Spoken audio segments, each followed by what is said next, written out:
Hello dears, welcome back to my YouTube channel. അപ്പം ഇന്ന് ഞങ്ങൾക്ക് ബീഫും കൊള്ളിയും കഴിക്കാനായിട്ടാണ് ഇന്ന് തോന്നിയത്. അപ്പോൾ ഞങ്ങൾ നേരെ പോയി ബീഫും കൊള്ളിയും വാങ്ങിയിട്ട് ഇന്ന് ചേട്ടൻ്റെ അടിപൊളി ഒരു ബീഫും കൊള്ളിയും പ്രിപ്പറേഷൻ നമുക്ക് കാണാം. അപ്പം എല്ലാവർക്കും ഒരുമിച്ച് നമുക്ക് പ്രിപ്പറേഷൻ കാണാം ഗൈസ്.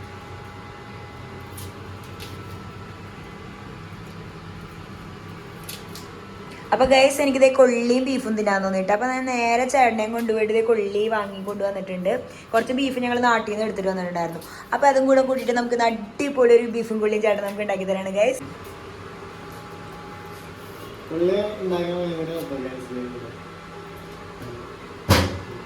കൊള്ളി മേടിച്ചിട്ടുണ്ട്. കൊള്ളി തമിഴ്നാട്ടിൽ കിട്ടാൻ ഇത്തിരി ബുദ്ധിമുട്ടാണ്. നല്ല തപ്പി കണ്ടുപിടിച്ചു.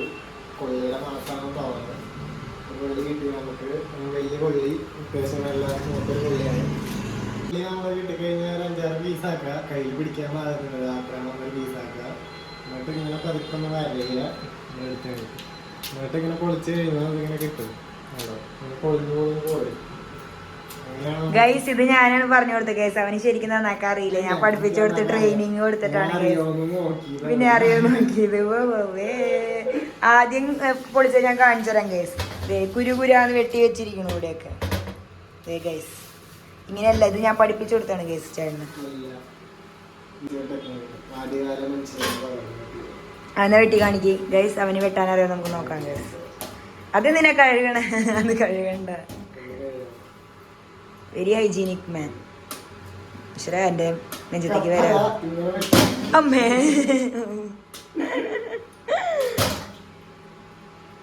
വെള്ളം പോകുന്നുണ്ട് ഗൈസ്. അടച്ച് പടയ്ക്കാണ്. അതാണ് ഗൈസ്.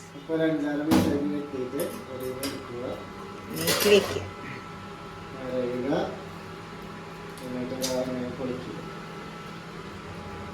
അപ്പൊ ചേട്ടൻ ഇപ്പൊ എക്സ്പേർട്ട് ആയെന്നാണ് പറയണേ. അപ്പൊ നന്നായിട്ട് പൊളിക്കാൻ ചേട്ടന് പറ്റുന്നുണ്ട്. അപ്പൊ അത് നടക്കട്ടെ. നമുക്ക് അപ്പോഴേക്കും ഇവിടെ ഞാൻ ചോറ് തിളയ്ക്കാൻ വെച്ചിട്ടുണ്ട് ഗൈസ്. അപ്പൊ അത് ചോറ് തിളക്കിട്ട് കൊള്ളി അതുപോലെ ചെറിയ പീസാക്കി നുറുക്കുക. ബീഫ് എന്തായാലും ഇല്ല ഇല്ല, കുറച്ചുള്ളൂ. 1 കിലോ ബീഫിന് ഒരു 2 കൊള്ളി മതിയാവും. നോക്കിയിട്ട് ഇടാം. അപ്പം ഇത്രയാണ് നമുക്ക് ബീഫ് ഉള്ളത്. നമ്മൾ ഓൾറെഡി കുറേ നമ്മൾ ബീഫ് വെച്ചിട്ടുണ്ടായിരുന്നു. ബാക്കി വന്ന ബീഫ് നമ്മൾ കൊള്ളിയിട്ട് വെക്കാന്നാണ് കേട്ടോ. അപ്പോൾ ഇത്രയും കൊള്ളിയാണ് ഞങ്ങൾ എടുക്കുന്നത്. അളവ് കാര്യങ്ങളൊന്നും നമുക്ക് അറിയില്ല. അപ്പോൾ നമ്മൾ ഇത്ര എടുത്തിട്ട് നമുക്ക് പാകം ചെയ്യാം ഗൈസ്.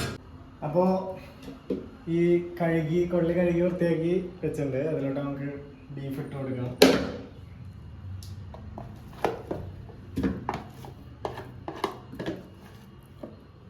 ആവശ്യത്തിന് മഞ്ഞൾപ്പൊടി ഇട്ട് കൊടുക്കുക. പിന്നെ കുറച്ച് ഉപ്പിടുക. ആവശ്യത്തിനുണ്ട്. അടച്ചിട്ട് ഒരു 2 വിസിൽ വരാൻ ഇരിക്കുക. അപ്പോൾ ഒരു 5-6 വെളുത്തുള്ളി എടുത്തിട്ടുണ്ട്. അത് നമുക്ക് പേസ്റ്റ് ആക്കി എടുക്കാം. ഇഞ്ചി വെളുത്തുള്ളി പേസ്റ്റ് ആണ് ഉണ്ടാകും.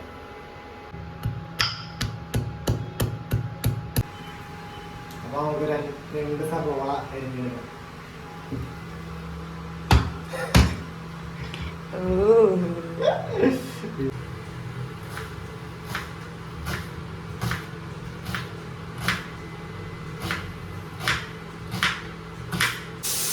വിസിൽ വരാൻ തുടങ്ങി ഗൈസ്. നല്ലൊരു സ്മെല്ല് വരുന്നുണ്ട്.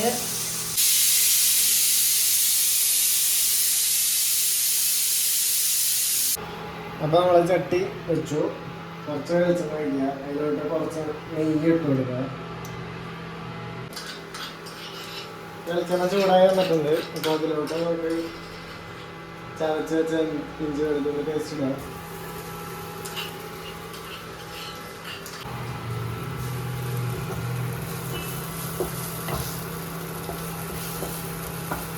നമ്മൾ അരിഞ്ഞ് വെച്ച സവോള ഇട്ട് കൊടുക്കുക. ഏകദേശം പതുക്കെ വെക്കുക. അപ്പോൾ നമുക്ക് കുക്കറൊന്ന് തുറന്ന് നോക്കാം ബീഫ് എങ്ങനെ ഉണ്ടെന്ന്.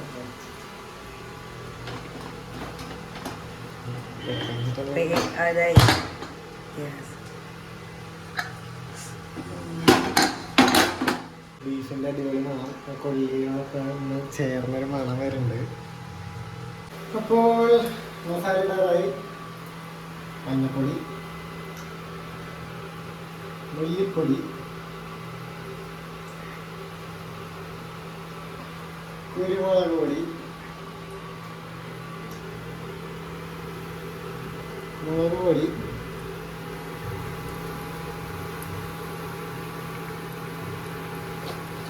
ചില്ലി ഫ്ലേക്സ്,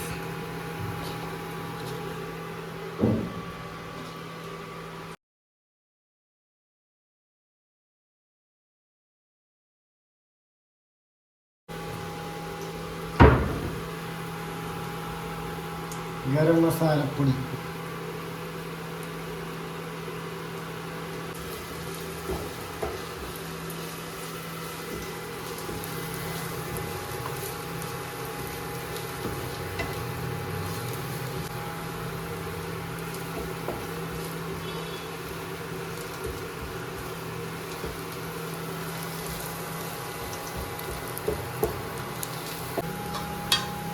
നമ്മൾ ചൂടാക്കി വെച്ച ബീഫ് നമ്മൾ ഇടാൻ പോകുന്നത്.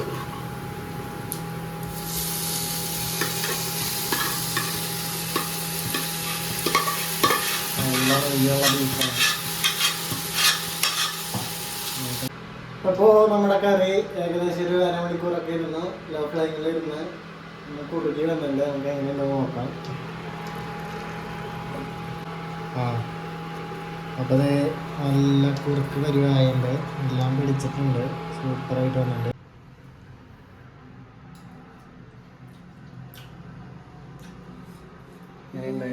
സൂപ്പർ. എന്നിട്ട് കുറവ് കൂടുതൽ, നല്ല അടിപൊളി. മസാല കറക്റ്റാണ്. കാണിച്ച്